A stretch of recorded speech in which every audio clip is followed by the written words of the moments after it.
क्या कोई इंसान सच में मौत को मात दे सकता है? बहुत से ऐसे प्रमाण हैं, लेकिन हम उनको थोड़ा सा अवॉइड ही कर लेते हैं कि ऐसा तो वैसे भी हो गया होगा। अहमदाबाद में जलते विमान की लपटों में जब एक इंसान बचा, इसे आप ईश्वर का चमत्कार कहें या फिर यमराज की मेहरबानी? और उसका दृढ़ पक्का विश्वास हो गया कि सचमुच भगवान जो चाहे सो करते हैं। एक शख्स आग की गिरफ्त से खुद चलकर बाहर आया। परमात्मा की शरण में आएंगे, ये घटनाएं बचेंगी हमारी। जो मरे उनके चेहरे तक पहचान में नहीं आ रहे, फिर ये शख्स बचा तो कैसे बचा? क्या कोई इंसान सच में मौत को मात दे सकता है, या फिर कभी कभी मौत खुद ब खुद रुक जाती है किसी के इशारे पर, किसी की वजह से जो शायद हमारी आपकी समझ से परे? अहमदाबाद में जलते विमान की लपटों में जब एक इंसान बचा, सारी दुनिया के मन में यह सवाल आया कि इसे आप ईश्वर का चमत्कार कहें या फिर यमराज की मेहरबानी? क्या यह किस्मत थी, या सही समय पर सही सीट पर बैठना, या फिर कुछ ऐसा जिसे हम और आप समझ नहीं सकते? वैसे सच यही है कि जो कुछ हुआ है वो हम और आप नहीं समझ सकते, हमारी समझ से दूर है, यकीन से भारी है, क्योंकि सीट नंबर 11A अब एक सीट नहीं है, एक चमत्कार की कहानी है। एक ऐसी कहानी जो हमें याद दिलाती है कि जिंदगी कितनी भी नाजुक क्यों ना हो, कभी कभी मौत को चुनौती दे सकती है।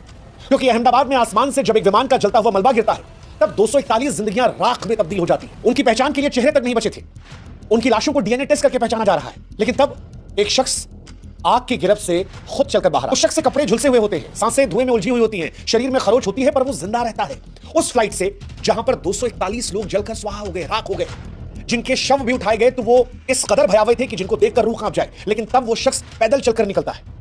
सीट 11A, एक आम सी खिड़की के पास की जगह, और ऐसा लगता है कि मानो किसी अदृश्य ताकत ने उसे बचाया। इसे किस्मत का इनाम कहें, नियति की शरारत कहें, पर सच यही है कि जो कुछ हुआ है वो हमारी आपकी समझ से परे। जो मरे उनके चेहरे तक पहचान में नहीं आ रहे, फिर ये शख्स बचा तो कैसे बचा?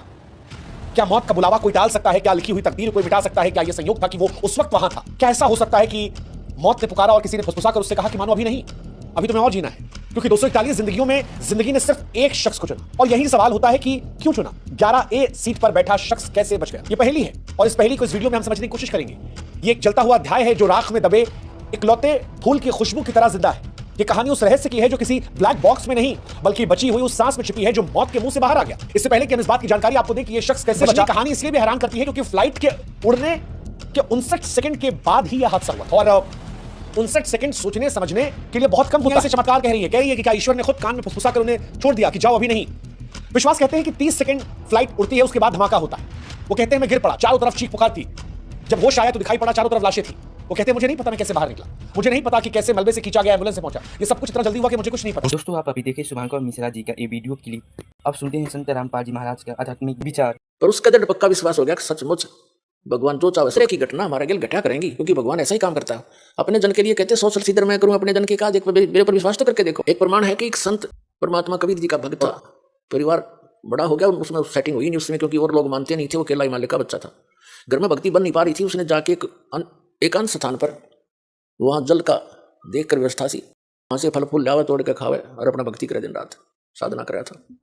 एक दिन वो बीमार हो गया और उसने सिद्धांत सा बना रखा था कि पहले मैं मुंह धोऊं, हाथ पैर मुंह धो करके फिर अपना अन्य काम करूं, ऐसा नियम था उसका। वहाँ अपना झोपड़ी डाल ली।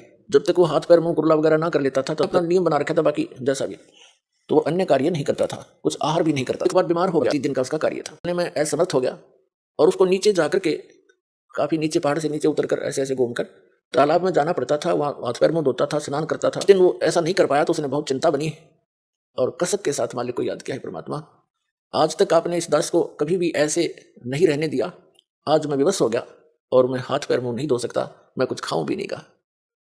ये सोचकर उसने दृढ़ निश्चय करके अपना लेट गया।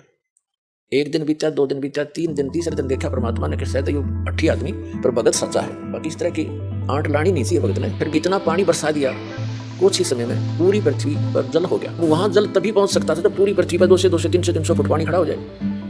वो जहां उसकी झोंपड़ी थी पहाड़ के किनारे के ऊपर, वहां तो जल जब जा सका था उसका, और उठ के चल नहीं सकता, तो सब जगह पर दिया कति फूल कर पानी उसकी झोंपड़ी के पास आकर किनारे पर डट गया, जिससे उसके हाथ जा सके। उसने देखा वो भगवान ने बड़ी दया करी, हाथ पैर मुंह धोया, कुछ खाया पिया।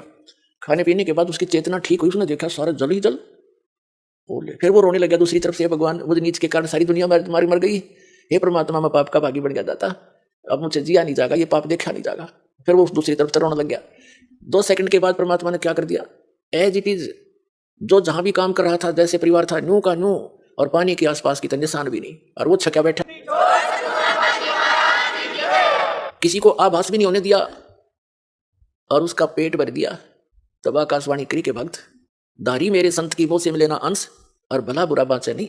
ये बकवाद इस तरह की 8 अडांस लावा नहीं, सोई हमारा। गरीबदास साहिब जी अपने कबीर परमात्मा के विषय में बताते हैं कि मौला थल से जल करे और जल से थल कर देत, और साहिब तेरी साहिबी अब श्याम कहूं सवेत।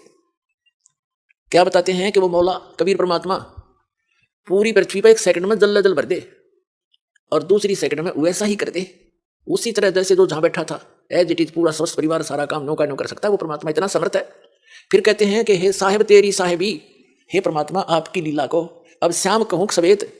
श्याम तेनों का अगर काला काला धन यानी काला आदमी है भाई निकम्मा, और सवेत ने कहा साफ आत्मा का आदमी है। अब कहते हैं तुझे मैं बुरा कहूं अच्छा कहूं।